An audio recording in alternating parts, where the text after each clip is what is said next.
Hi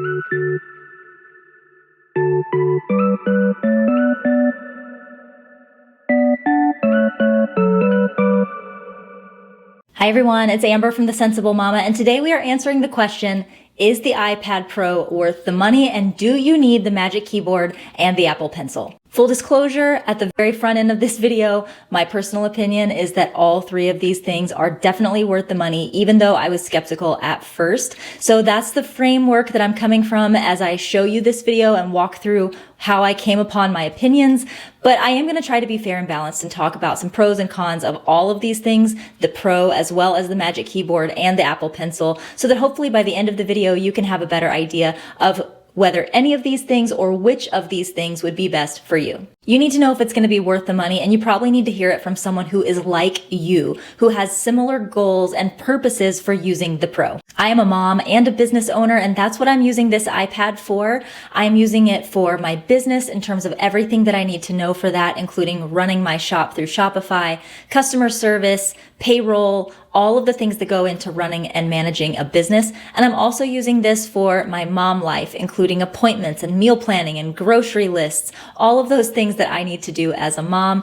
And I'm also keeping track of leisure and just mental health stuff like journaling, keeping a planner, and doing my faith and Bible study. My goal was really to make this iPad Pro a one-stop shop for everything that I do, to consolidate down a lot of the things that I tend to carry around with me that weigh me down and that I'm constantly losing or realizing I left the house without it.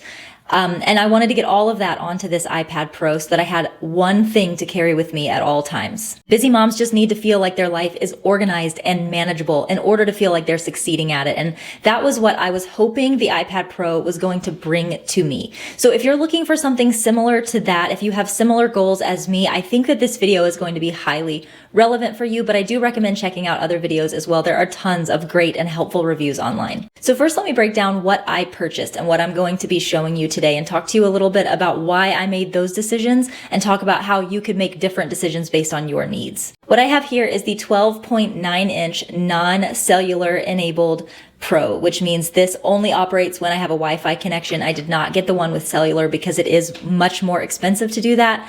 And I got the probably medium amount of storage on it. I have 528 gigabytes on this machine. I also added Apple Care, which is about $5 a month total, and that brought my total spend to be about $1,500 at checkout. I felt that this was justified because I was going to be getting rid of my MacBook, and all of the reviews that I had read and watched said that this Pro could be used very much like a computer, and that you could, for all intents and purposes, get rid of your computer and use this exclusively. And I thought, if that's the case, this actually does come with a better chip than the MacBook Air that I was using. So I thought, let's give it a try. I did need the additional gigs because I run a lot of apps on this machine for my business. Those include things like Shopify and Zendesk, Lightroom, LumaFusion, things that just take up a lot of space on my machine. And so I really felt like I was not going to enjoy it as much if I got a lower gig machine. But if you don't need all of those kinds of tools that I'm using and that I'm going to break down for you later,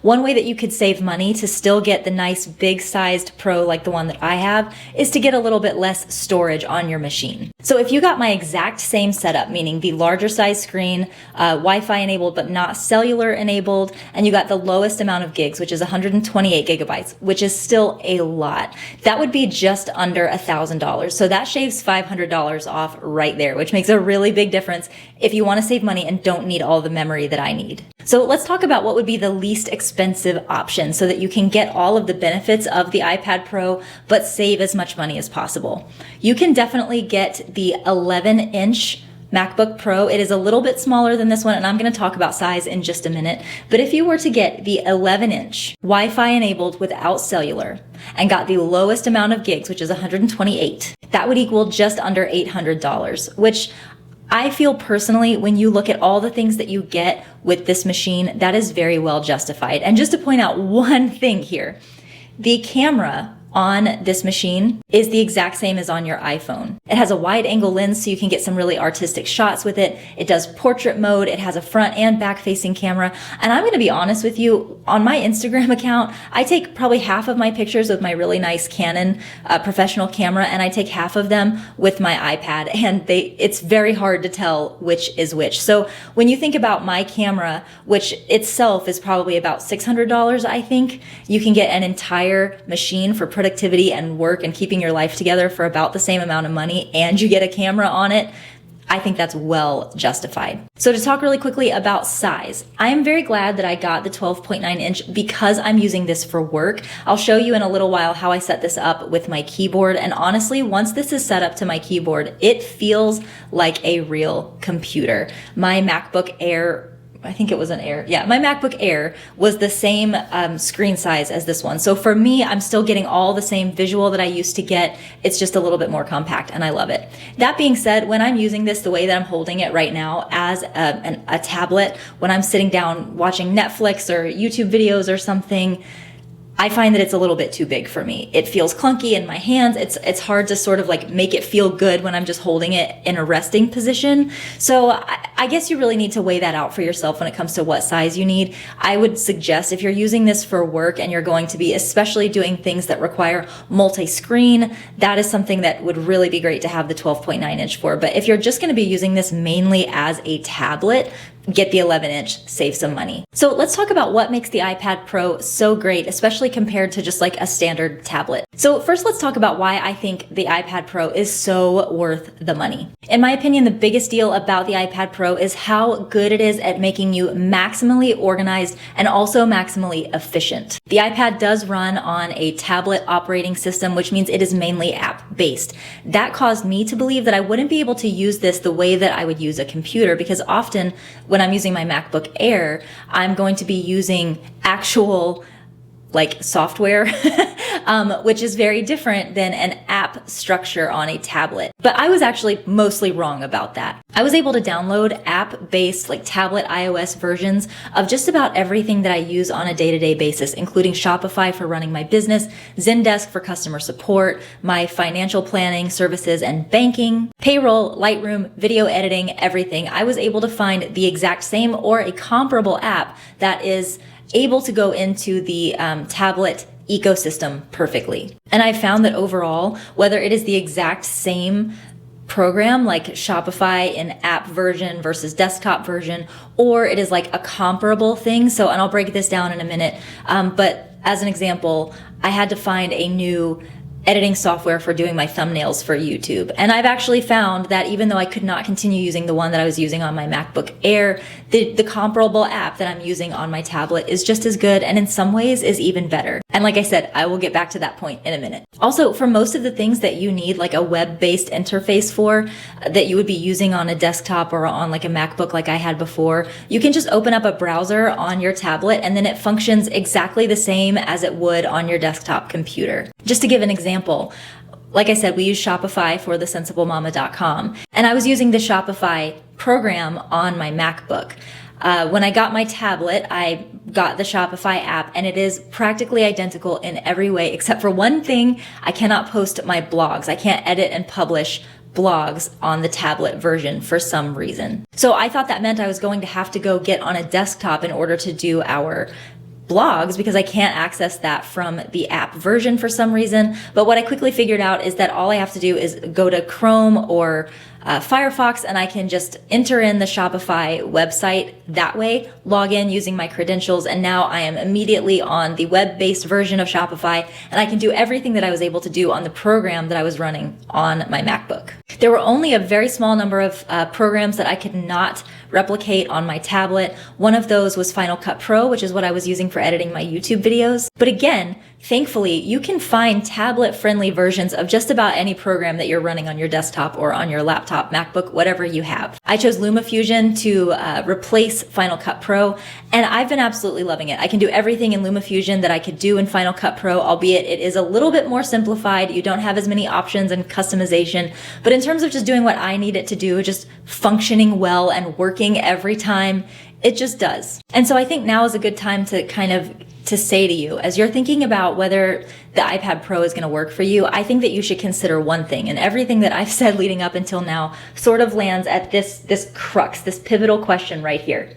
Are you trying to use your machine for being maximally precise? So for precision, being able to change fine details and do a whole lot of customization, whether that's on a Word document or a PowerPoint, or customizing a thumbnail or editing an Instagram photo, whatever that may be? Or are you looking to be maximally productive and fast and ease of use in everything that you do? Apps for a tablet are designed to maximize your speed and efficiency. They're often a lot more clean. They have less features on them. It's just more of a mobile-like experience, like what you would get on your phone. Because these apps are usually a lot cleaner, they have a lot less buttons and different things going on them. I can speed through just about any task on my iPad Pro because I'm not getting bogged down with all of the millions of choices and different customizations and things that I can usually find on a comparable desktop or laptop program. And that's really just because the apps are so much more simple, more clean, and easy to use. And for the time of my life that I'm in right now,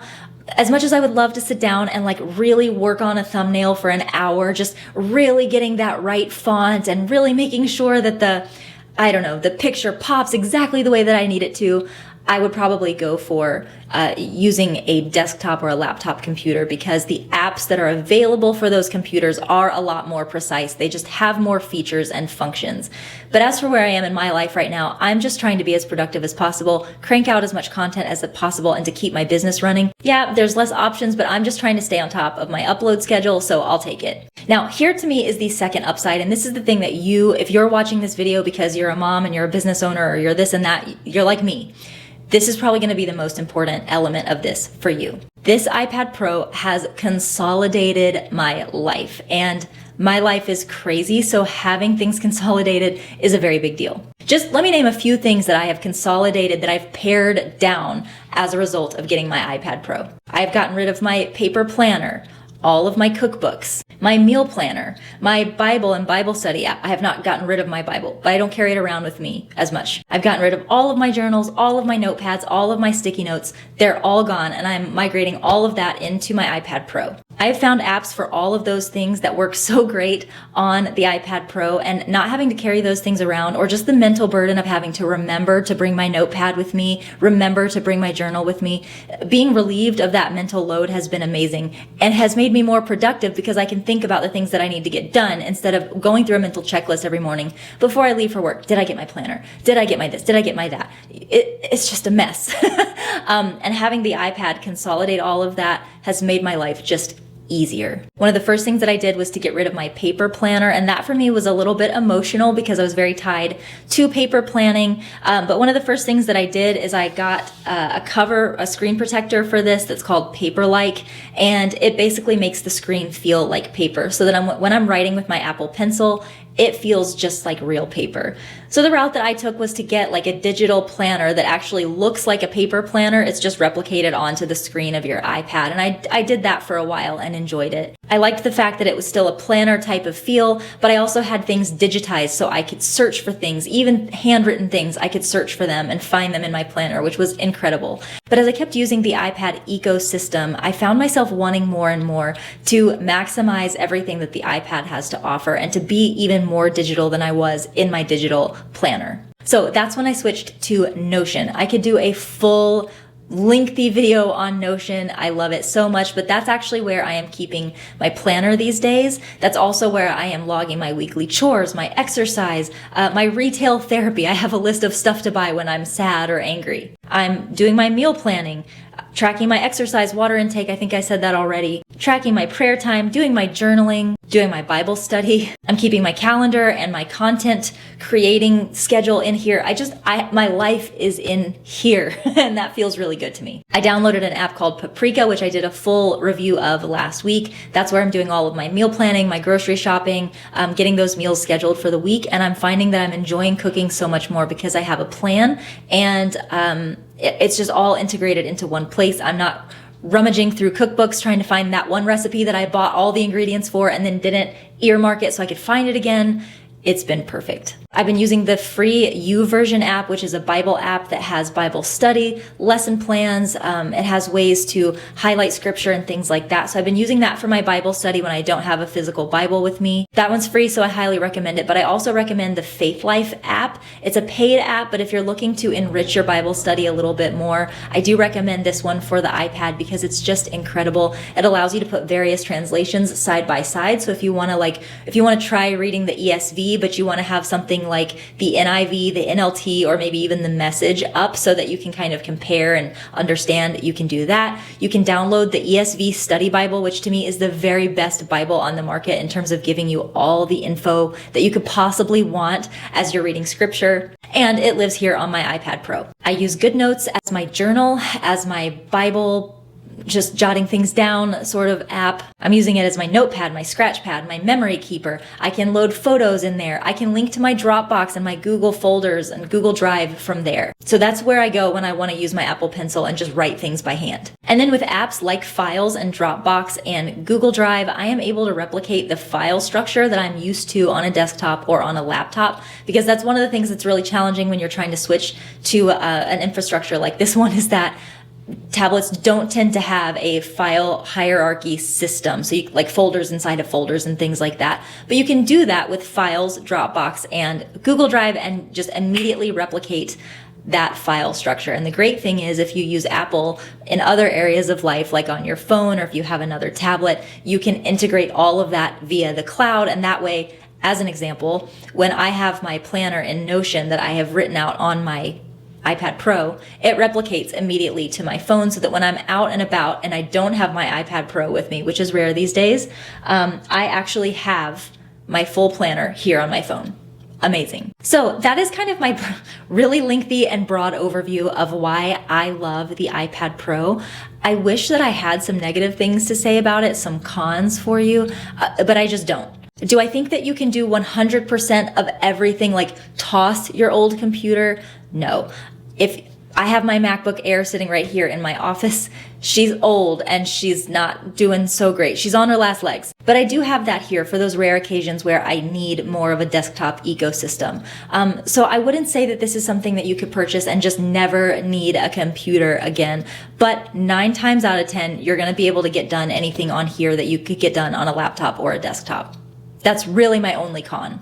So that's everything that I'm going to say about the actual iPad Pro today. If that's all you wanted to see, you can end the video here. But I'm actually going to spend the rest of this video quickly talking about the Magic Keyboard and the Apple Pencil. I was determined not to buy either of these things when I got my iPad, and everyone else who had the Pro was telling me I had to get them. But I was angry at how much they cost, and I just flat out refused on principle. So I want to go ahead and say that you do not need either of these two items. The iPad Pro is enjoyable and fun to use just completely on its own. So if you're already sort of balking at the price of the iPad Pro, and then you see that this is like well over $300 and this one is over $100, don't worry. You don't have to have these. But if you are looking to maximize the iPad Pro and really get the full enjoyment out of it, I do highly, highly recommend these if you can swing it. I just personally feel that they're both very overpriced for what they are. And as I talk about this, you're going to see I still find it offensive that these cost what they cost. Do I think they are worth it? Yes. And if someone said to me like, okay, you can get your money back and send these two things back, I wouldn't do it. Now that I have them, I'm very glad. I really am having a hard time understanding why the price of this is so high, but I will say that it's justified, I guess. It's not as hard of a pill to swallow because it is so enjoyable to use. I'll leave it at that. I definitely say if you have to choose between the two, go with the Magic Keyboard. I originally purchased a very cheap keyboard and cover from Amazon, and I really liked it, but there were a few problems that I found with it very quickly. First, it has to be constantly charged, and the thing is, it doesn't give you a lot of time with the indicator light to let you know that the battery is dying, so often I would find myself without a charger for it and the keyboard would die. Secondly, most of these that you find on Amazon are Bluetooth linked to your iPad Pro, and sometimes just the Bluetooth would just stop being connected, and so you're typing and then it's not working anymore, and you have to go troubleshoot that. They also don't, most of them, I've not seen any on Amazon that come with a trackpad, which is like a mouse. And although I didn't think that was going to be important to me, now that I have the Magic Keyboard, I do 100% say like having the keyboard and the mouse all together in one place is pretty cool. I'm trying to use this as much like a real computer as possible. So for me, the more I thought about it, I was like, all right, I'm spending all this money anyway, because I want to make it seem like a computer. So let's go with the Magic Keyboard. This is what it looks like. And the cool thing about it is that your iPad Pro connects to it with magnets. So watch this. It just goes right on. They call this a floating keyboard because it does kind of sit up this way. And you have a little bit of room to readjust it. And then once you close this, it actually serves as a case for your computer as well. It's very, very nice to use. And the thing that you'll see in almost all of the reviews online of this is that this keyboard is just so enjoyable to use. It is the most enjoyable key sensation, like tactile sensation I have ever had. The mouse is very enjoyable to use. Just overall, it is very, very pleasant to use. And the other thing that I'll note is that it's very well balanced. Do you see that I'm just holding this in one hand? It doesn't want to tip over. It's just perfectly balanced so that I can even sit with this on my lap with my legs crossed and it will stay balanced. It does not feel like it's going to tip over. Overall, it just creates a really, really great working experience, and it is so slimline that it fits in just about anything. And the other thing I'll mention, which I didn't compare with the first keyboards that I got on Amazon, is that when you charge this, you charge your iPad Pro via this dock right here, and there are some little connectors, which I will show you up close, right here. This is where it lines up with 3 dots on the back of your iPad. And from there, electricity charges through. So whenever your iPad is charging, so is your keyboard, which means I've never found myself in a situation where my keyboard was dead. So all around, it is just super enjoyable to use and something that I recommend if you can swing it. But again, it's not a necessity. The Apple Pencil, in my opinion, is really more of a luxury. You don't get a lot of like added value with it. I wouldn't say that like, oh, you could just use your iPad so much more easily with this, but it does make it more fun to use, especially if you have writing apps on your iPad Pro, like GoodNotes or Notability and things like that. You can also use this with the Notes app that just comes on the iPad, which is great. However, although you can use this for doing simple things in the entire ecosystem of your tablet, like opening and closing apps, highlighting text and things like that, this doesn't work in any app unless it's an app that is Apple Pencil enabled. So you're really kind of limited on where you can use this. Now that's going to change in the latest Apple iOS, the tablet iOS, which is coming out soon, I believe. Battery died. Okay, I'm back. The Apple Pencil will be much more useful, I believe, once Scribble is enabled for the iPad Pro. As of right now, if you're going to skip out on anything, skip out on this. It's really fun, but it's not necessary, and it's very, very expensive for what it is. So guys, that's it for today's overview of the iPad Pro and some of the accessories that I'm using with it. To be honest, I could probably make 100 more videos on this topic because I am so passionate about this iPad Pro, which sounds crazy even when I say it, but for just the amount of productivity and ease of use and just everything that has been better about my life since getting it, I could go on forever about it. Let me know if you have more questions that I didn't cover today, because again, I'm trying to keep this not to be a like 30-hour long video. But if you have something that you want me to go over or discuss more in depth, let me know, because I am looking for some more video ideas. Love ya, mean it, always, mwah, and I'll see you in the next one.